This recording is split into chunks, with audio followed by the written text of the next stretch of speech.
Hello, friends, and welcome to another episode of my podcast, So Much More Than Stardust. My name is Wakas, and I'm your host.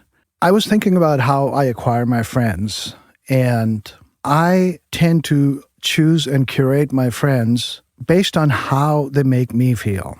And when I am determined to continue on a journey of positivity and joy, then the people that I hold dear and that I spend most of my time with are people who make me feel that way.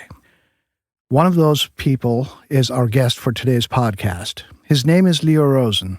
Leo and I have walked the path of recovery for the last few years together.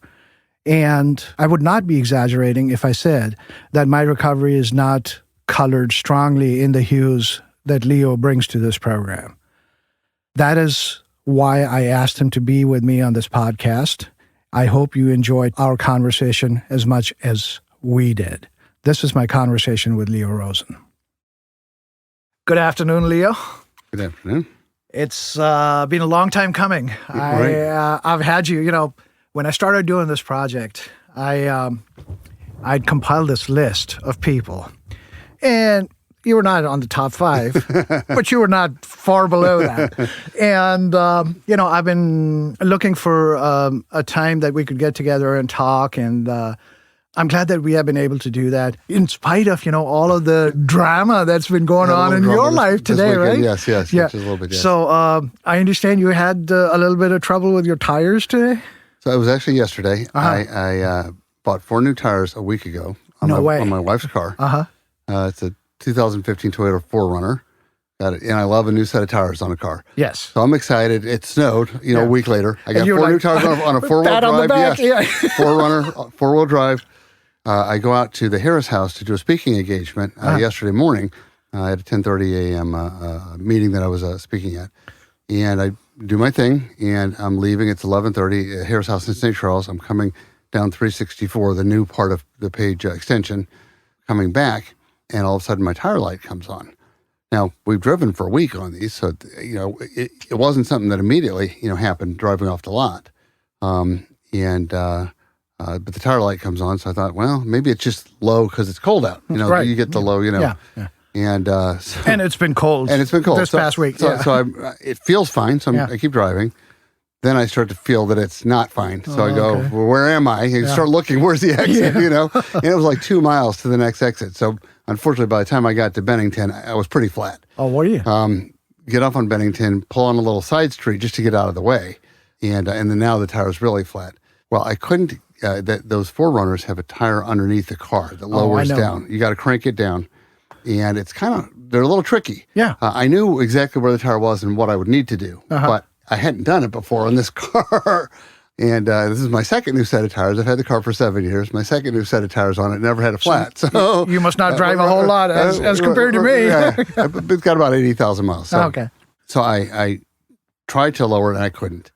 I spent a little while and I just couldn't figure out how to get the tire down so that I could then, take off the old one and put on the spare. So I called my insurance that I've got emergency service with. Right. And, because of the snow the days earlier, all these emergency road crews are tied up, I guess, still pulling cars out of ditches from 2 days ago. Why don't you stay there, sir, and somebody will be with you in the next 48 hours. Exactly. That's exactly how that went. So, long story short, it took about an hour to get scheduled. They were trying to find somebody to schedule me with. Everybody said, can't do it today. And I'm on a residential street, but I'm really kind of blocking a side of the road. And so finally they go, okay, there's going to be somebody there in an hour and a half to 2 hours. I'll go, okay, I'm okay. Yeah, I can deal with that. Managing to keep my cool through all of this. Here, it's a brand new set of tires, I've got things to do, but I'm like, okay, I know everybody's busy. So I knew the moment I called them, it was going to be a wait. Yeah. So I wait 2 hours and then they text me and said, has the provider arrived yet to switch your tire? And I text back, no. And a couple minutes later, they text back and go, oh, they're not going to be able to come. We're going to start over to find you a new provider, so then I called a couple myself, and they all said 2 hours. I thought, oh, my God, I'm going to wait another 2 hours. So I started to try to again, I took the tools out and said, I've got to figure out how to crank down this wheel. And a man came by. who lived on the street that I was on, and he said, I saw you 3 hours ago out here doing this, and you don't seem like you've made much progress. And I said, no, I have not. He said, I live down at the very end of the block here. I've got a garage full of tools. I've got hydraulic lift and air gun, everything that we would need. I'm good at this. I used to work for, I can't remember, Sears Tire. He worked for somebody like the Sears Automotive. He said, come down to my house. I'll get this. So I drove down on the flat to his house, backed in, 15 minutes later, my spare is on and I'm good to go. Now I wake up this morning and my spare is flat. What is going on? So the problem is that thing has sat underneath that car for 7 years, unused. Oh, right. And he pumped it up. When he put it on, he did fill it up. Right. But I guess a seal, it wasn't completely sealed. Yeah. Because it has been or a valve exposed. stem. Or a valve stem. It's been sitting down there exposed. Yeah. So I actually ran over to Home Depot. I had a hand pump, but it wouldn't pump the tire. I ran over to Home Depot and got a small electric pump. It was $25, really cheap. Yeah. A small electric pump. I have one of those for my dirt bikes. Yeah. Plug it in, Yeah. And set the pressure up. It took a couple of minutes. But it's like an old man girl. A little slow, right? A little slow. But got the tire filled up and drove it and dropped it off at Firestone. They've already said they're going to replace the tire. Okay. There was damage to it, so apparently I ran over something. But they said I actually didn't buy the tire damage warranty. Right. I didn't buy that because in the past I bought it and didn't use it. And he said it will be cheaper for you to now buy it on all the tires and I'll retroactively apply it than to buy a tire. Yeah, so it's about half the price of a tire. I go, okay, I'll do it. Was it? Yeah, half the price of the tire for all four of them to add the warranty. The road hazard warranty. Yeah, I had my tires replaced. I don't know. I think it was like $15 a tire, but maybe it's different for tire trucks. Who knows? So that was number one. And then just before we were getting ready to drive down here, you thought you had a medical emergency, something with your eye. Yes. Well, which, fortunately, apparently, was not a true emergency, but still is something that needs to be looked at. Yeah. That's exactly right. So now about 6 months ago, I had laser surgery in my right eye to repair my retina. Okay. And the sign that I had a problem was that I started to see floaters in my eye, looks like, first I thought it was like a gnat flying around. But then it looked like a Rorschach chart in my eye. Wow. And I went and they said, come immediately. When that happened, they had me come immediately, and they did find a tear in the retina. And they repaired it, on the spot. They do it the same day. Well, I'm glad they were able to do that. Yeah. Your training is in psychology, isn't it?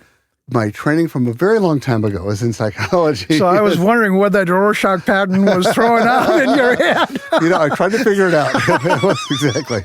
Yeah. But you were right. You remember. My degree is in psychology, yes.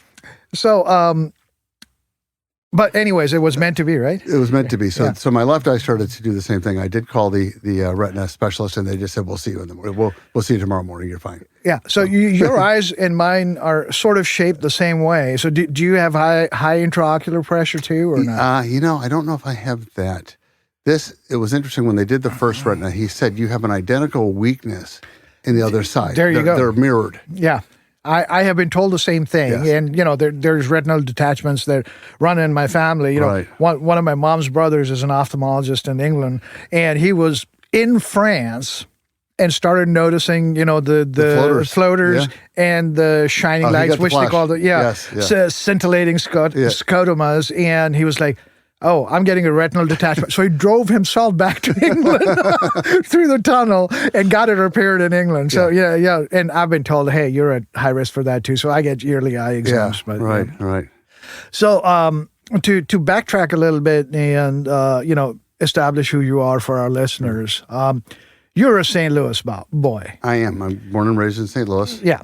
And as such, I think it behooves us to ask where you went to school. Sure. So do you want to know where I grew up or where I went to school? Or tell me as much as you like. I am, I actually wanted to ask you this opinion I have, and maybe you can elaborate on it, which is that, for those of us who come from, I don't really want to say feudal, but, established class societies to America, the dream is always, hey, we are finally stepping into an egalitarian society, which is essentially classless, because the middle class is so big that almost everybody that you come in contact with is in the middle class. Right. But we know that is not That really is just true. not really true. There are little hints and messages about classes, which hint at elitism.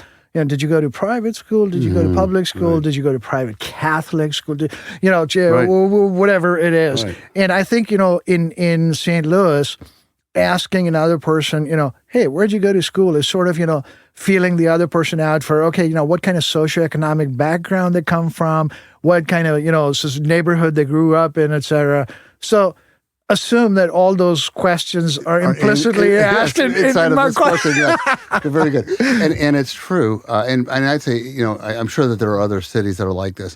I'm sure that America reflects this very much so, but maybe less in rural areas. But I'm sure there are other cities that it's exactly the same, that there's, 10 layers or 20 layers inside of the middle class. And another 10 or 20 even inside the upper class. I mean, when, somebody who I might think of as wealthy, they see themselves at the low end of what's wealthy. Maybe they've got $5 million, but they are looking at someone with $100 million or a billionaire, and the types of toys that they have and the type of house that they live in and the neighborhood that they live in. And so it's interesting, even I think among the elite, there's 10 layers of elite, of elitism. Yeah. But I went to Metro Classical Academy in the city. It was called Metro High School at the time. It's a public high school in the city of St. Louis. Now, the elitism associated with that particular school is intellectual elitism. Exactly. It is a competitive. It's competitive like college or like a private school to get in. Mm-hmm. So it's a magnet school. They are. It is not associated with a neighborhood or with a district. It's part of the St. Louis Public School District, but it's not a neighborhood school that if you live within such boundaries, you automatically get to go. Right. So it's drawing. So did you have to take tests or? Yeah. It was the Missouri Basic Skills Test, which everybody takes, but it was a certain score, a certain level on that test, and then it was an essay, and then it was an interview. So you were taking these tests to get into the school? No, you take them anyway. So you okay. take them in grade school anyway. And I did have to go to Crossroads for junior high school, which was a private junior high school. Okay. I went to city public schools for most of my grade school years. Mm-hmm. There's a whole long story behind all of those and how I ended up at Metro. But I was on my second stepfather, my mother's third marriage, by the time I was 8. Wow. And that's a lot of change. There was a lot of change. Yeah. So there was a lot of moves. Uh-huh. So I went to a couple of different grade schools. When I was maybe second grade, my mother and stepfather that I have today, they've been married for 50 plus years, got married and moved to the Central West End when it was kind of cool, but houses were $17,000. It was not like anything like it is today. Right. And so it was a big house. She had kids, he had kids, and they were having kids together. Wow. So they said, so you get a big house for $17,000. With window air conditioners. There was lead paint everywhere. I mean, it wasn't quite as nice as it sounds. Right. But I continued to go to. So I continued to go to grade school in the city of St. Louis. And then actually down. I had spent 2 years living in the projects down Laclede Town. I don't know if you're familiar with Laclede Town with that name. Where is Laclede Town? I'm familiar with Laclede. Yeah, it's gone now. So it's, okay. It was basically at Compton. Compton down near Harris-Stowe. Okay. As a matter of fact, some of what's now Harris-Stowe was where Laclede Town was. I see. Some of the property went to SLU, some went to Harris-Stowe, but basically right in that area. Okay. All right. And it was a mixed income housing project of low rises. There had been some high rise housing projects in St. Louis that failed. Pruitt-Igoe is one of them. And this was a low rise, so there were small townhouses, and therefore called Laclede Town. Right. But when my mother got divorced from my first stepfather, she was a preschool teacher in supporting us. Wow. And so we were eligible to live in subsidized housing, and we did.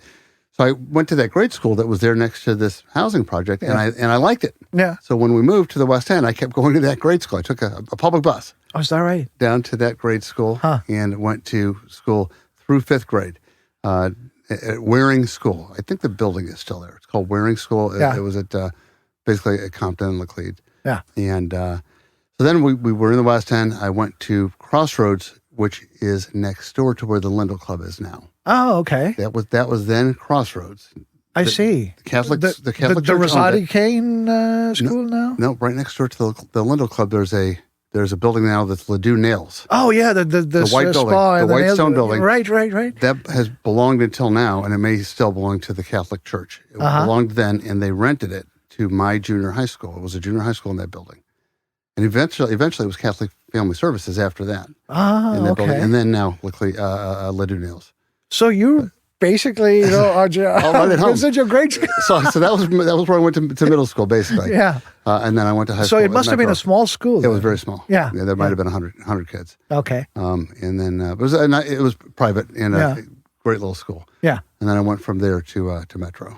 So this pursuit of, what seems to be academic excellence, was this externally imposed on you, or was this something, you were naturally good at subjects and studies, etc.? So a little bit of both. Yeah. I think I was relatively bright. I mean, I'm not a genius, but I was, I was relatively bright. I learned quickly. Paid attention. You were a good Didn't kid. pay attention. So that was a challenge. I have ADHD, and I was not aware of it until I was an adult. Really? Yes. I So was were you diagnosed as an disruptive in adult. class? I know I was, and I wasn't a class clown, but what happened was my grades would always be like A in achievement, B in effort. Yeah. Right. So there'd always be notes. So if he tried harder, if he paid more attention in class, He'd get what, 2 A's? I guess. Yeah. I don't know. Right. Exactly. But an A+, I guess. Yeah, I guess. But there was always a little comment about my behavior Yeah. or my lack of paying attention. But Mine was about talking. Okay. Yeah, more than anything else. And, if there were like kids who needed to be brought out of their shell, they were usually assigned a desk next to me because I would bring them out of their shell. And none of my friends was ever allowed to sit next to me because, that was a total disaster. Right. Yeah. So, so interesting, it's... Was the ADHD part of it challenging for you? Did you ever think, like, ooh, why am I like this? Yes. Or were you just No, I in didn't. so many places in your head that... No, I thought there was something wrong with me. I just didn't know what it was. Yeah. I did. I thought there was something. When I ended up at Washington University after I went to Metro. Right. So my bachelor's is from Washington U, and I remember, because I didn't get diagnosed until I was in my early 30s. I remember trying to figure out how do these kids sit and study. I would go to the library, and I could not sit still at the library the way the other kids did. I mean, they would sit there and just not move, All right. And I lasted about 20 minutes, and I'd get up, go get a drink of water, walk around a little bit, you know. I just couldn't sit there and do the work. And I didn't understand why everybody else could. Yeah. It just appeared that they could. And this was, I went to high school in the late 70s. It was really before they began to diagnose kids with ADHD, at least with any regularity. Right. I mean, I think if you had real behavioral issues, you might get in front of a psychiatrist who might catch it. Yeah. But I was kind of a people pleaser. So while I was inattentive at times, I was not a troublemaker. Okay. So before we, accompany you further on your narrative, there's a couple of things that I want to go back to. One is, a picture of your dad that I've always remarked on, which I find for some reason it just always grabs my attention whenever you post it. And you've done it on a couple of Father's Days, on Facebook and stuff, which is that of your dad. And I assume that was your biological father? That's my biological father. Yeah. And he's speaking at a political rally or, a gathering of people. And I understand that, he was a political activist and an activist for, diversity and equal rights, et cetera, et cetera. Yeah. Would you tell us a little bit about your dad and his work? So my father spent most of his career working for Human Development Corporation, HDC. I believe that it's now been dismantled. Yeah. It was when he started to work there. It was and what was that? A state organization, a state department? It was originally a federally funded organization, and then eventually did during the Reagan era with the block grants. They dismantled a lot of federal funded organizations and basically sent the funding to the states. Okay, so it did eventually become a state funded. I see. Through a pretty big change that the Reagan administration was the Reagan administration trying to get more accountability, or I think they were trying to get the federal government out of a lot of I see. I think they're really just Okay, so the agenda limiting federal outreach and basically letting the states be autonomous. Do or don't do, right? Yeah, right. Sort of you, right? Okay. Right, you do or you don't do, but we're going to get out of that business. All right, please continue. So I think during the '60s and certainly at the height of the civil rights era, through the Nixon era, and then I guess around the time of maybe even Carter. Yeah. There was a pretty big movement there were a lot of federal programs to eliminate poverty or to try to reduce poverty in the cities. And it was, I think, connected to the civil rights movement of the mid and late 60s. Mm-hmm. I think that the push to get the federal government involved in economic economy, maybe not equality, but certainly to try to let people have a little parity, bit. Some attempt to for some economic equality. And so there began to be federal programs to pay for things like air conditioners for poor people's homes. Right. There were federal food surplus giveaways. The federal government used to stockpile, sort of, I guess, again, as part of the Cold War, used to stockpile food supplies. Huh. And eventually they would get near their expiration their shelf life. Yeah. And they would literally go into the city and use organizations like the one that my dad worked for to distribute those food supplies, cheese and butter, that kind of stuff, to people who were. This is before there was a lot of food pantries and stuff. Was your dad a college educated man? He was. And what was his degree or area of study? I think his bachelor's degree was in sociology. His master's degree was in social work from Washington U. He went to Mizzou for his bachelor's degree as part of the what's the Army program called? GI Bill. The GI Bill, exactly. Yeah, so he went to, he was the only one in his entire family. He was the youngest and the only one to go to college. Okay, gotcha. Out of his siblings. All right. And one of the GI Bill, I think his bachelor's was in sociology, but his master's was in social work.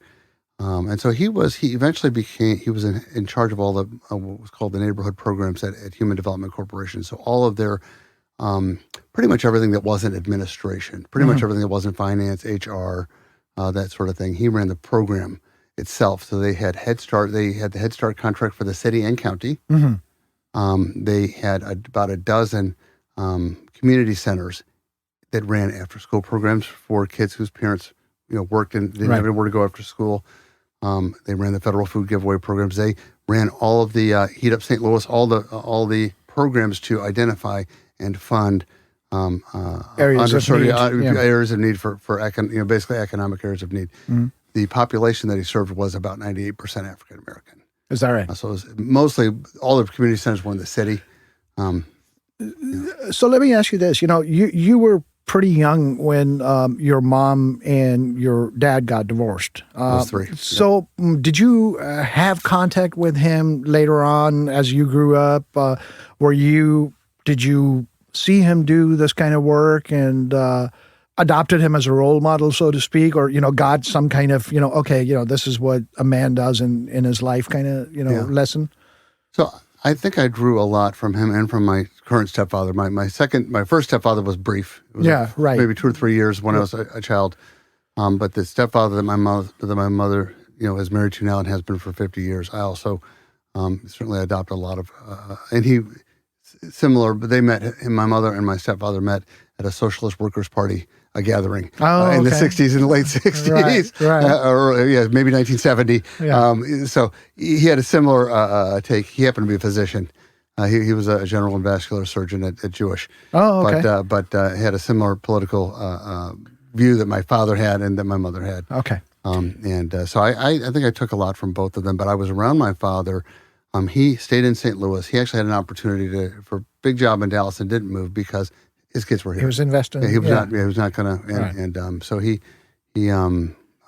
we saw him. It wasn't like it is today. We didn't live with him half of the time the way that they do it now. We saw him on weekends. Yeah. But I saw him. I was exposed to him my whole life. I was, on certainly a weekly basis. So the other question about your childhood that I had, and I don't know that we've ever talked about it, is was it, a lot of us grow up in essentially secular childhoods. Even me coming from a country which is essentially, known as a Muslim country. I was born and raised in Pakistan. When I think about it, my childhood and my education and my training was essentially secular. There were hints of religion there, but we were by no means, you got to go to the mosque or what have you. Right. Did you grow up in a household of faith or, No, it was very secular. Very secular. So I was not bar mitzvahed. I began the process, but not living with my dad. My stepfather's not Jewish. So my mother and father are both Jewish. My stepfather was Marxist when it comes to religion. So he was anti-religion. He had been born Episcopalian and raised Episcopalian, but as we've heard before, didn't darken the doors of the church after he was, once he got confirmed or whatever, he didn't darken the doors of a church other than when it was unwise to miss, wedding and funeral, and so we were very secular. Once my mother married him, which was when I was 8 years old. When she was married to my mother, we they did send us to Sunday school. So when I was very young, I went to Sunday school. It wasn't a religious home. But we did we had a little bit of training, which was just, a couple hours on the weekend. I never went to a faith-based, school, grade school, high school, anything like that. And we really didn't go to services, to religious services. I mean, my dad always went to the high holidays, which is Yom Kippur and Rosh Hashanah, the two sort of most holy holidays. And so I got used to doing that. I went with him. He would take the three of us, his three kids. He'd ask us to go, and we would go usually every year to those to religious services for those two holidays. And then after, when we got old enough that it was really, our own decision, I continued to do that, sort of that minimum amount. And to this day, that's kind of what we do with our kids. So we do, we go to a couple times. I belong to a synagogue, Central Reform. It's the only one in the city. So is that the one on Waterman there and Kings Highway? Oh, okay. Yeah. It's the only synagogue in the city. I was researching a gangster who was part of gangster wars in the Marion area, where I live and work during my work week, and the gangster was originally a Russian Jew who'd come here, and I forget the name off the cuff right now, but he's buried in that cemetery on Page. There's a couple of Jewish cemeteries at sort of the U City area. The U City area as you head out towards 170. So maybe Olive. He's probably at Olive and Hanley. Yeah. And, to one of my friends who actually was going to help me with this, he dug up where he was buried, and he actually went and took pictures of his grave. And he was like, well, if you want to do the background research, I know where the guy's buried. And I was like, okay, that's interesting. But remind me so somebody had given me, it was called the Heron Massacre. And, he was part of the whole thing. And, it had roots in, the conflict between Catholicism, Italian Catholics, and the Klan, and the Masons, and it gets complicated there, and it's interesting history. So, anyways, you grow up and you decide. Did you know what you were going to do when you were in high school? No, I had no idea. Yeah, I had absolutely no idea. Yeah. How was school for you? Was that a pleasant experience? I mean, usually kids who are bright, they tend to have better experiences in school. How was it for you? Middle school, junior high school was miserable. I had friends, but I also, they were mean kids. And so they picked on, if you weren't bullying, popular or whatever, there was a lot of bullying. So although it was a small private school where you got a lot of attention, from academically, from teachers, and I absolutely loved the structure of the school. I mean, it was really, they wanted you to try to find things that you liked to learn about, and it wasn't sort of your standardized public education, and nor was Metro high school either. And so I certainly liked the structure of the school, but in terms of, I think that was probably, middle school was probably where I felt the most sort of separated from the world. While I had friends, I didn't feel great. In high school, and I guess I can't talk a ton about myself without talking about being sober. Right. So I've been sober for 25 and a half years. Yeah, and,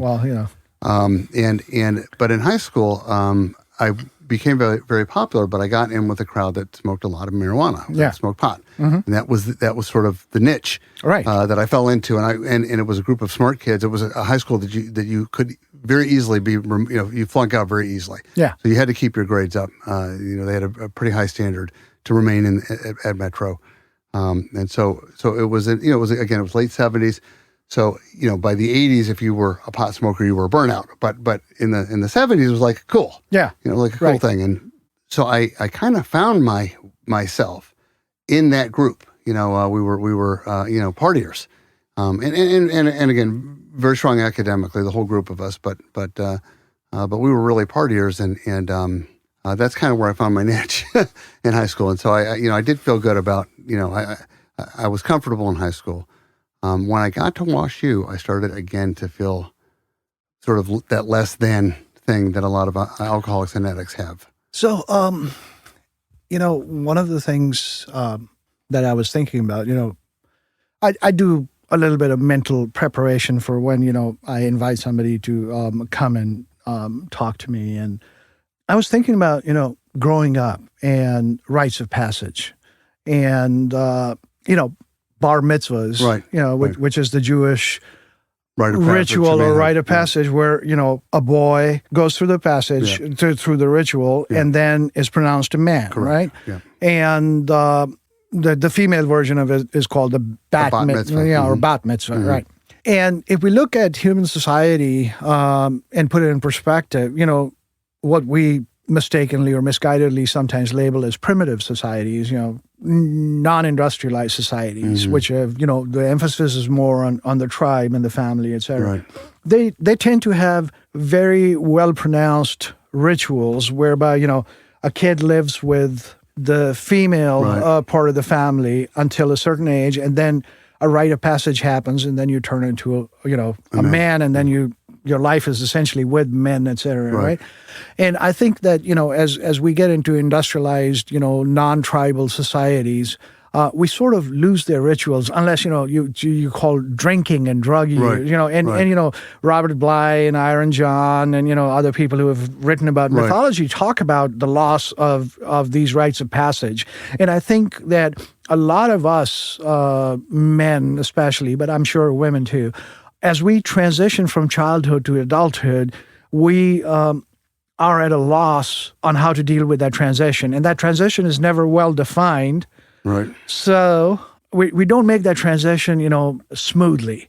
And sometimes we put our own rites of passage there. And I think, alcohol and drug use, I know it was mine, that adversity that you have to face before you can go out and face the world. Right. Do you think, your alcoholism or, alcohol use was part of that? Or do you think it was just trying to, get in with a crowd and become popular? I don't know when I think about it. I mean, I certainly liked everything about it. So I liked the way it made me feel. I felt different and therefore better. I liked the sneakiness of it, the challenge, the sort of, the skirting with the edges of the law, right? Right, whether it was alcohol or marijuana, right. Yeah. And those were really the main two, at that time, the main two drugs that I used. But, and then there was the whole sort of social part of it that was a very big thing because I had, while I always had friends, that 4-year period of high school, I really felt like I was socially, in my, I had found my lane. Right. I found my lane socially, and I was, in the you fast had lane. Your group. Yeah, right, I had my group. I had a group. Yeah, you had your tribe. Yeah, I really did. I think that is exactly what, and it really was like a tribe. Right. And you knew the other kids that did it. I mean, there was almost like a ritual handshake. I mean, there was a look where you're like, hey, you want to go? Let's go. We're going to go outside. I gotcha. Right. And it really was like a secret society. And so there was a lot of excitement around that. And I think, when I got to college, first of all, the workload was much harder. And you're going to college at WashU, did you say? And you're doing psychology? Yeah. Is that what your primary area of interest was? At the time, the truth is I didn't know what I wanted to do, but I wanted to study people. Mm-hmm. So I actually had my bachelor's is in psychology and sociology, dual major, and I minored in anthropology and in drama. Say, right. So I was 3 different human studies, and even drama is really very much, much a study of human rights. So I knew that those were my interests. Still none of those degrees really get you very far without going a little further. I ended up eventually getting a master's degree in social work. Okay. Which I guess I use today, but I'm in in sales. I'm in a sales, I run a sales organization, so it's a different So yeah, I think that my interest was really people. I found people fascinating, and the study of people in all ways. I mean, anthropology is obviously studying the past. Sociology studying society, and psychology, for trying to study the mind. Yeah. The individual. Did you ever work as a social worker? I did. So Yeah. my first 10 years out of college, I worked for the Jewish Community Center. Yeah. I ran youth groups, youth programs, after-school programs, Big Brother, Big Sister, a summer camp. I was the assistant director of their main summer camp down at the Lake of the Ozarks. So it was what is called classical group work. It wasn't therapy. I wasn't a therapist. I never got a license to be a licensed clinical social worker. That's one direction people go. Right. It was more, my specialty when I did get my degree in social work was nonprofit management. So at that time, I saw myself wanting to progress in the nonprofit field in administration, in running an organization. Which is what my father had done. Right. Which is exactly what he had done. So were you inspired by your dad's work in that? Or was I think so. He actually started at the J. Before most of his career was the Human Development Corporation, but he actually, his first job was also at the JCCA, doing the exact same job I had. I literally did his same job. So let me ask you a little bit, perhaps you could take a few minutes and tell us about the JCCA. I'm not very familiar with it. So it's how would you describe it? And it's a nonprofit organization that helps the community the population at large, or how does it work? So it's tied in tightly with other Jewish organizations. So you have the Jewish Federation, which is similar to the United Way. The Jewish Federation is sort of a fundraising and programmatic arm for the Jewish community. Okay. And the Federation funds different things like the Holocaust Museum, Jewish children's education. So there's an organization called CAGE, which is Center for, I can't remember what it stands for, but it's an educational arm. There is Jewish Children's and Family Service. And just like Catholic Children's Services or Catholic Family Services, they serve the whole community. So they're open to anyone that wants help. Right. But it's Jewish funded. Yeah. So there's... when you say Jewish funded, does that mean it's privately funded, or does it get some state and federal dollars as well? They get some of those things as well. So and the J does too. The Jewish Community Center gets United Way money. Right. They get so for certain programs, they get state and federal money. And then they have membership dues. So they have a big athletic facility, and people belong and work out there and swim. Like the Y. Like the Y. Yeah. It's interestingly, the YMCA is modeled after the original YMHA, the Young Men's Hebrew Association, and the J is the Young Men's Hebrew Association. It evolved over 100 years. Huh. So the whole organization nationwide now and worldwide is the Jewish Community Center Association, and it's all these Jewish community centers in every city. Yeah. But they were the Y. They were the YMHA. They were all the YMHA. Okay. Very interesting. They evolved into did not know yes, that. Huh? Yes. Yeah. So very that's cool. what the J is. So it's the old YMHA. So it's a very similar programs where there's, where there's a lot of health and fitness related programming, and then all kinds of community center type of after school enrichment, preschool, Big Brother, Big Sister, single parent activities, those types of things, and then summer camps, day camps and overnight camps. So after I'm assuming that, like most nonprofit organizations, a significant amount of time is spent on fundraising and reach out to generate get people involved. Because Kate, my friend, also she worked for NPR for a long time, and Channel 9, and so she's still, I think, director of fundraising for something. So I have a little bit of insight. It's kind of a sales job there. Yeah, right. Exactly. It is. So were you involved in that aspect of it, or were you involved in the more of the programming? But it's interesting because to get funded, both from the Jewish Federation and the United Way, they measure units of service. Their funding is tied to how many people did you serve and in what capacities. And there's formulas that then help you apply for funding. And it's really, you apply for funding based on those things. I see. So we were always trying to get more and more participation. Right. And some of that effort to get participation was because we truly, honestly we knew we were helping people, and we wanted to help as many as we could. Right. But some of it was, the more people we helped, number-based, right. Because they had to pay for me regardless. If I served 100 people or 1,000 people, the cost was the same. And so if they could get more funding from all these different funding sources.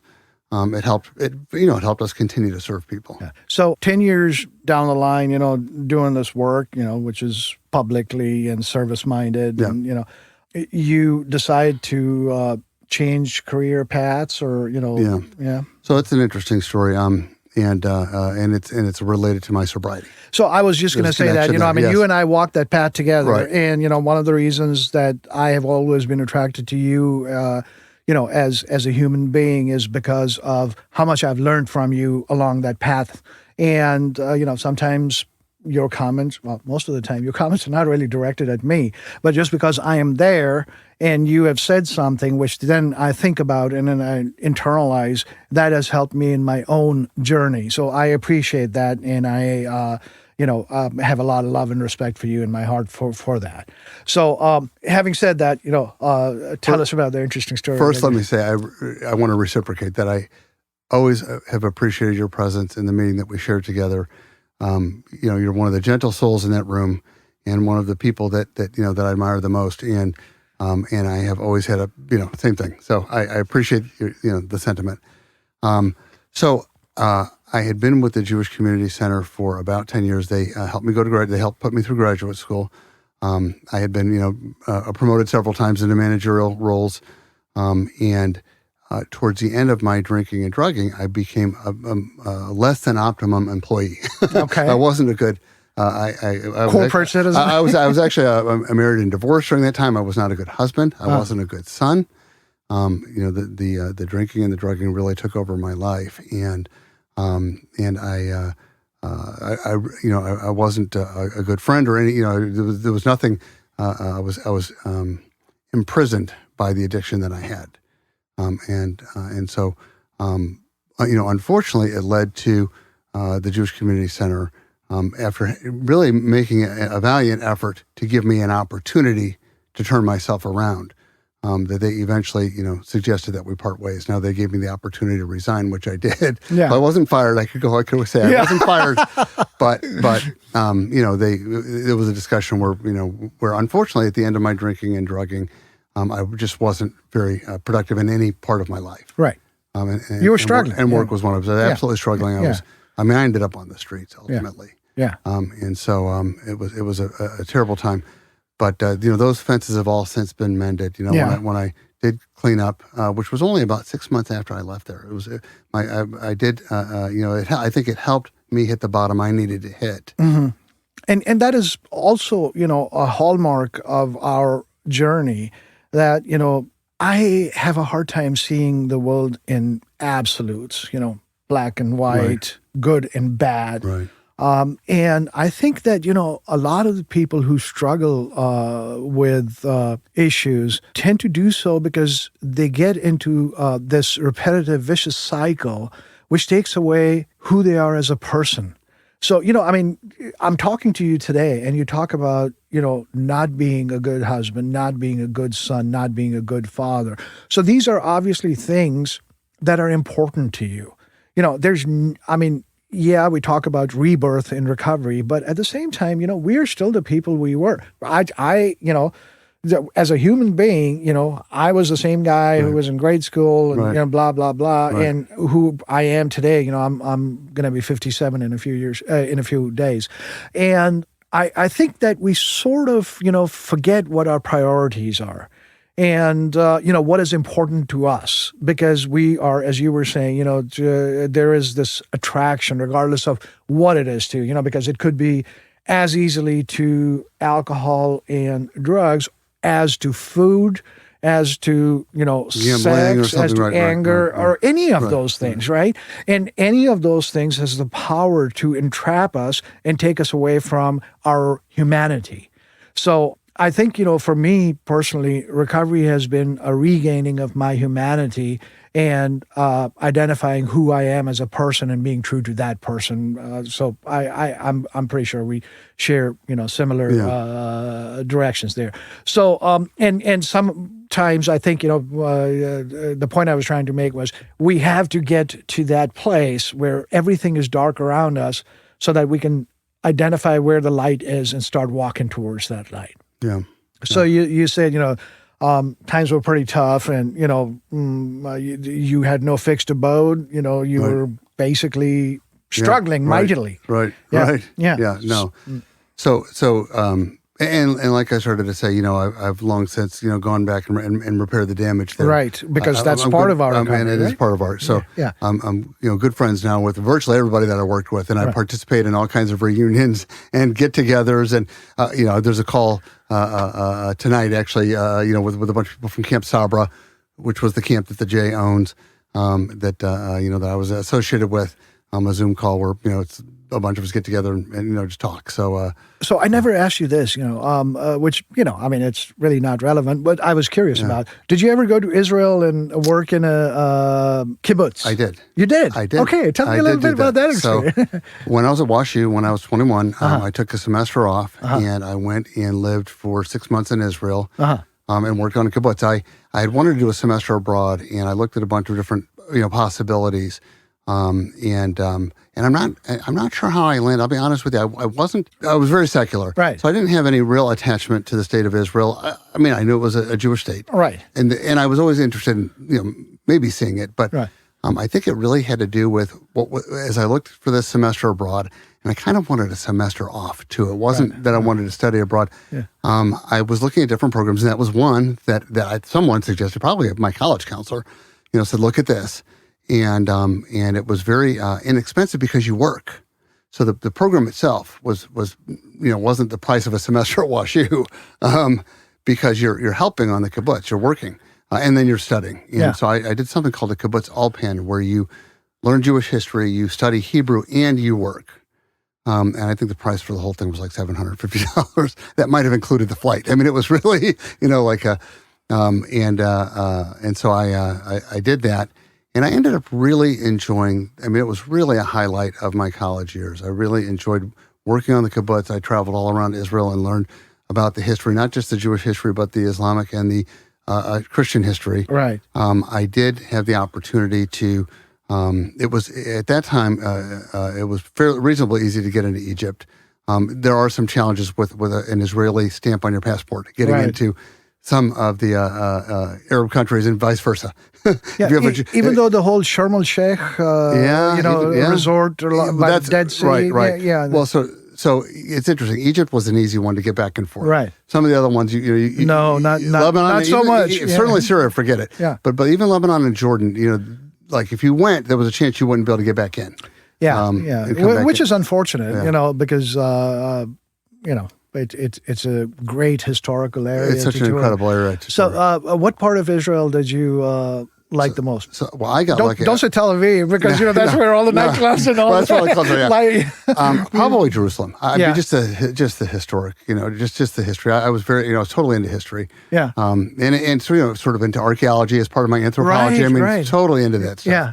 And so just the history. But I love Caesarea. I love. By the way, there's so much Roman to see there. Yeah. There's more Roman ruins in Israel than there probably are anywhere else. Right. Maybe Rome. Second to Rome. Well, the whole story is kind of the whole Jewish story and Christ story is interlinked with Roman stories. It's during Rome, right? It's during the Roman rule, right? Yeah, during exactly. Roman rule, right? But that's interesting. Any spiritual experiences while you were there in Jerusalem? I think interestingly, probably the most spiritual experience was going through the Holocaust Museum. This is before I was there, before the one was built in D.C. So it was the early 80s, and there was not one here. And even the one here is not even close to the power, just the power of it. And it was a recognition, I think, it was the sadness, of course, of the loss of 6 million, Jewish lives, but sort of the recognition that somehow we had been saved from that. It was the recognition that now when I was there in the early 80s, it was less than 40 years after the Holocaust, that there were again about the same number of Jews in the world at that time, about 12 million, that there had been prior to the Holocaust. So he eliminated Hitler eliminated about half the Jews worldwide, and that less than 40 years later we were back up to about the same. And now I think it's maybe 16 million. It's a very small number when you think about the big picture. Yes. It's a very, very small number. It was so that was very spiritual. I also interestingly, kind of had a spiritual experience at Masada, which is where there had been a resistance, where there had been a Jewish resistance, a story of resistance against the Romans. And climbing, we climbed up there's a ramp that you could do, but we did the long walk, right? The hike, and that's how those Jewish soldiers had come up and down to do their attacks against the Roman soldiers. They'd use that little snake path to get up and down. And it was just very interesting because you really saw where they lived. The history comes alive. Right. I mean, they found where these people lived. They'd built little huts in between the two walls that Herod had built there. Then that's where they lived. They didn't want to live in the castle. They lived in these little huts that they used to. There was two walls, and you just had to do side walls. To make these little cabins, and that was kind of a spiritual experience. And then, of course, the old city, the whole thing is just incredible. And back then, you could say you could be Jewish and stay in the Arab Quarter. I mean, now I think that those days have kind of passed. But I stayed at a youth hostel, in the Arab Quarter, eating Arab food, the whole bit. And it was awesome. So you had some good falafel. I had a lot of great falafel and shawarma. Anyways, and you always kind of looked at it and said, "How long has that thing been spinning?" Because it's just out in the open. I mean, it's just. There's flies. Oh, there's flies. Well, you're hoping, the temperature kind of, exactly. Saturate of all of that stuff. Exactly. Yeah. So, anyways, that was just an aside. Yeah. And, I don't know that, I have had spiritual experiences related to the Holocaust, but what when I think about it is, how is it that thinking, feeling people who are loving husbands and loving wives and kids and parents can somehow turn off all sense of right or wrong and let an atrocity like that be perpetrated?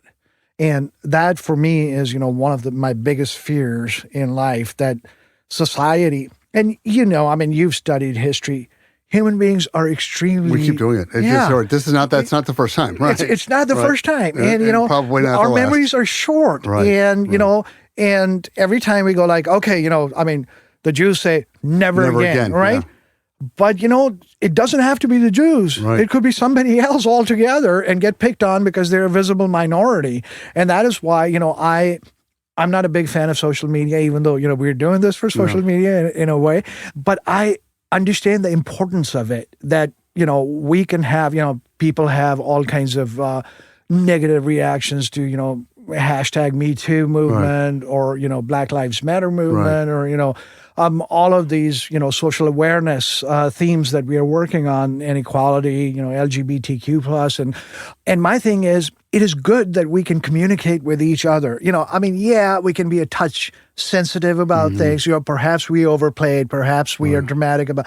But the important thing is that whatever happens, we can let other people know that this is going on. And so, it becomes harder for it to be perpetrated systemically.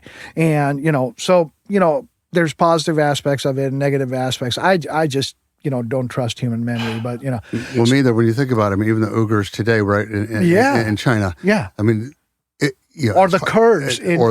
Right, in Iraq. I mean, it's hard to, and in Turkey, right, because it's sort of that whole area. So there was Kurdistan, and now it's gone. Yeah.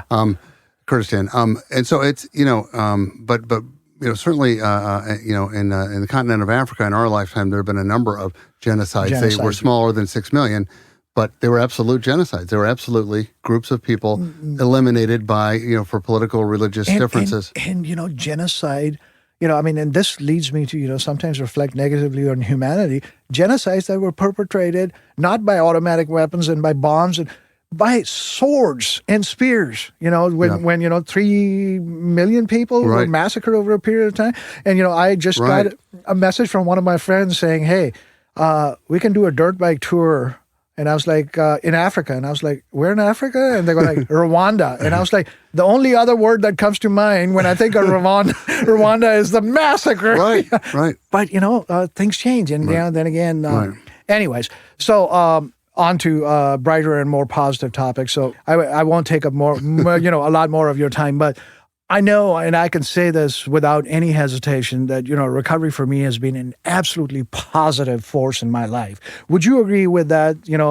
Has it been as instrumental in remaking Leo Rosen into the person that he is today. I'd start by saying that I wouldn't be alive. Yeah. That if I had not found recovery, it saved my life. And that sounds dramatic, but I'm absolutely convinced of it.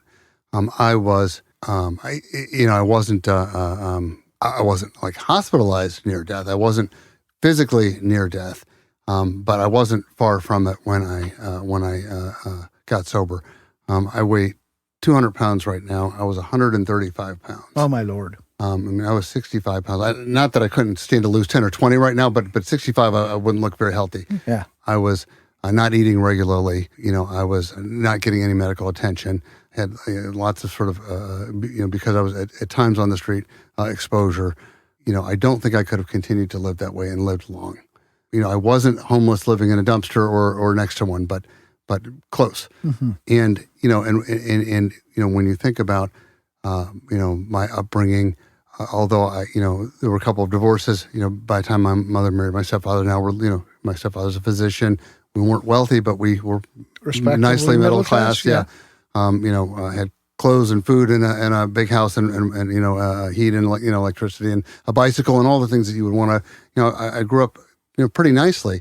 Had the privilege to go to Washington University, and so when I my real bottom, I found myself in jail.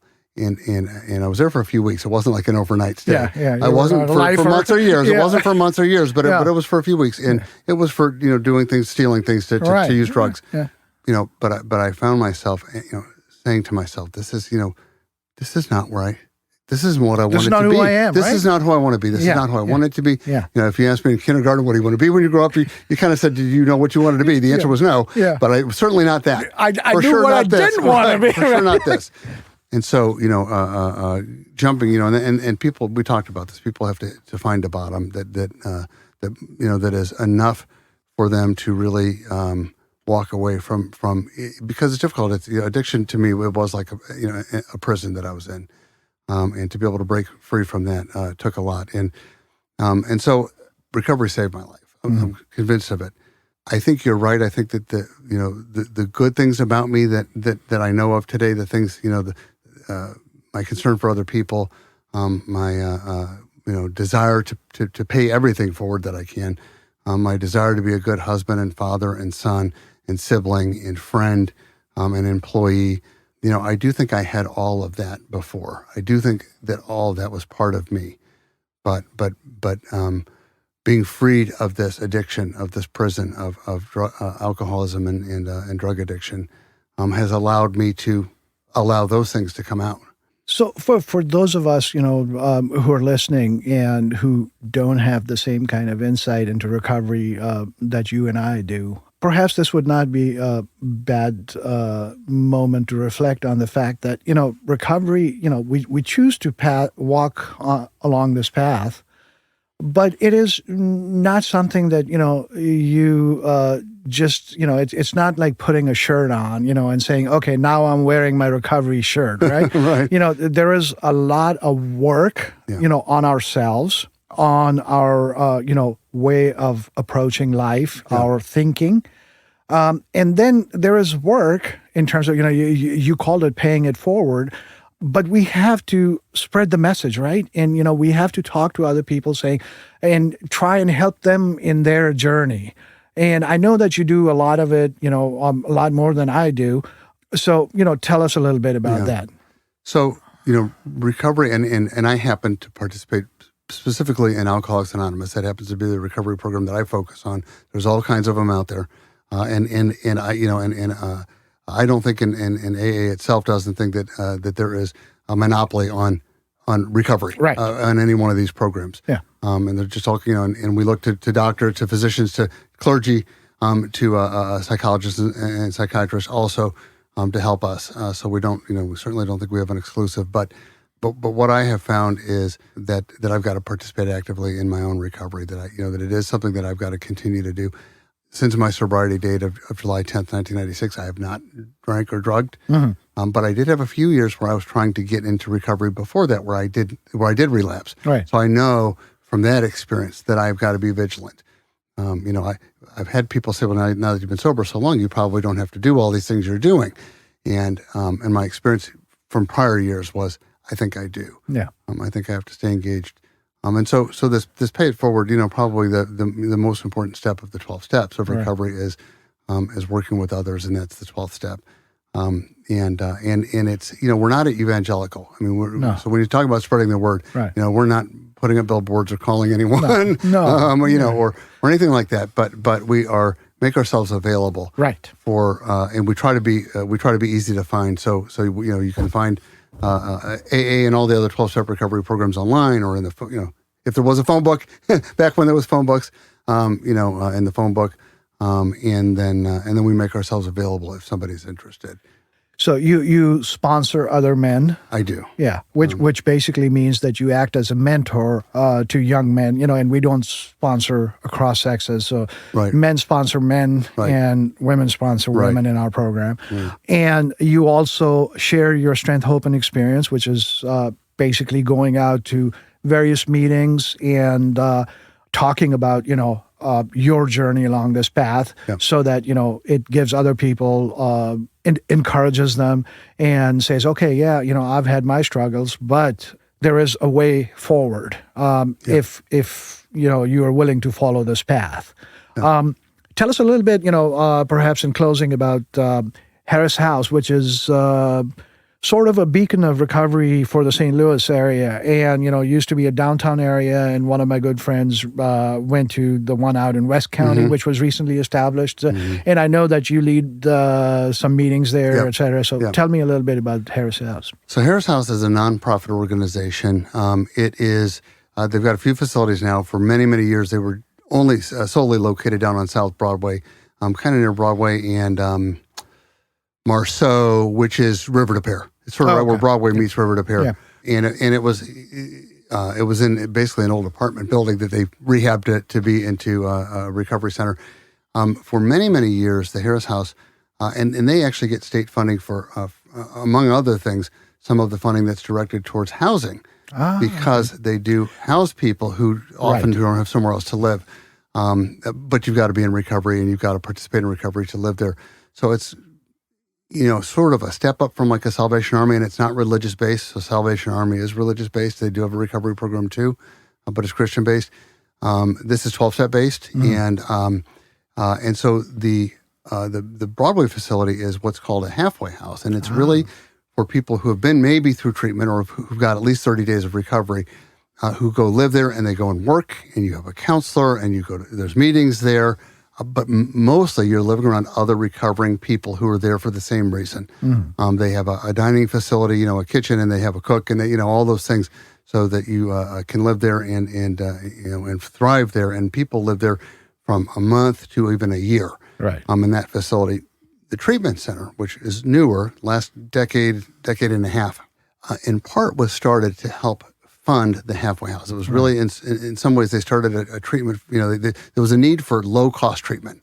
Treatment is pretty expensive. Private treatment is pretty expensive. Typically $20,000, $30,000, $40,000 for a 30-day, private treatment. The Harris House, when they opened their treatment center, it was $6,000. Wow. Now it's, I think, 12, 15 years later. But when they first started, and so they wanted a low-cost option for treatment, but that also helped fund that facility that was serving so many men and women. Let me interject for a minute here.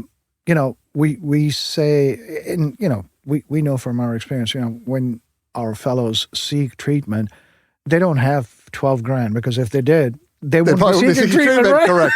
Yes. So, correct. So these people, who for the moment have been rendered indigent, and so, they don't have the resources to pay for that, even that small amount, even if it were $6 grand, they wouldn't, or their families wouldn't be able to come up with it.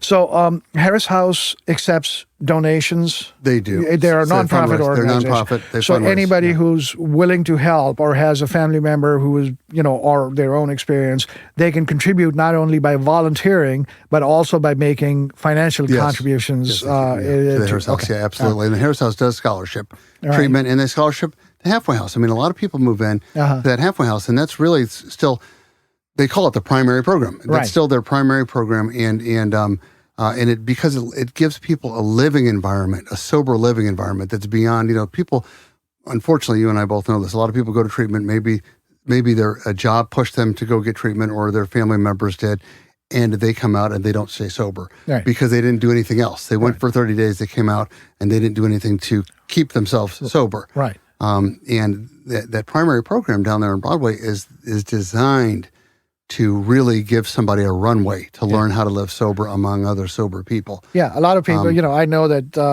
in Chicago there are programs which are essentially called, same thing, but they're called sober living. Yeah, which is sober living. That's exactly what that is. And so it's designed to really give you a runway with some structure. And I happen to have lived there for 6 months. When I got sober in 1996, I lived at the Harris House down on Broadway. Yeah. So there is scholarship for the treatment. More importantly, any dollar that somebody gives to the Harris House will also support that long-term program that they have down there on Broadway. Well, that's good to know. We sort of bemoan the fact that we, in this country and most countries, so we don't really pay a lot of respect or attention to mental health. And these past 2 years that we have lived, with COVID, has kind of brought that home, right, because front and center, right? Yeah. So there's a lot of depression, a lot of effects from isolation. Yeah. I'm sure we are not seeing the numbers now, but we'll see somewhere down the road that there was an increase in alcohol use and dysfunctional suicide. Well, they've already shown the alcohol use have they and the suicide. Yeah, there've been increased rates for both. Yeah. So and addiction is a form of mental illness. Absolutely. It's so it is. We can't sort of. I think it got pushed a little bit to the background because it was seen as moral or ethical infirmity, when really there are well established disease dynamics for it. And I think that our results would be better if we were to treat it as a mental health issue, and if it was dealt with dispassionately without getting our own shoulds and coulds involved and say, okay, this is a person who needs help. Right. This is a community that needs help. Right. And, what can we do about it? There's a Canadian psychologist, and he does a lot of stuff on YouTube as well. His name is Gabor Mate. You may have heard of him. His one textbook, work on addiction is called In the Realm of Hungry Ghosts. And you and I can talk about it, later on. But very insightful treatise on the mental health aspects of recovery and addiction. So I think that's a good place for us to bring our conversation to an end. I thank you so much for being part of the podcast today. And I didn't really mean for it to turn into a recovery podcast, but at the same time, when people in recovery talk, I don't know how that conversation would not, as you said, be tangentially or centrally, deal with the issues of recovery. I appreciate your time, and I'm glad that you were able to come here, despite all the adversity that you faced. A little bit of an interesting weekend, Yeah, but thanks again, and thank you very much. Hopefully we'll talk again. Thanks, Wakas. I'll see you next week. This was very nice, yes. Yeah. Thanks.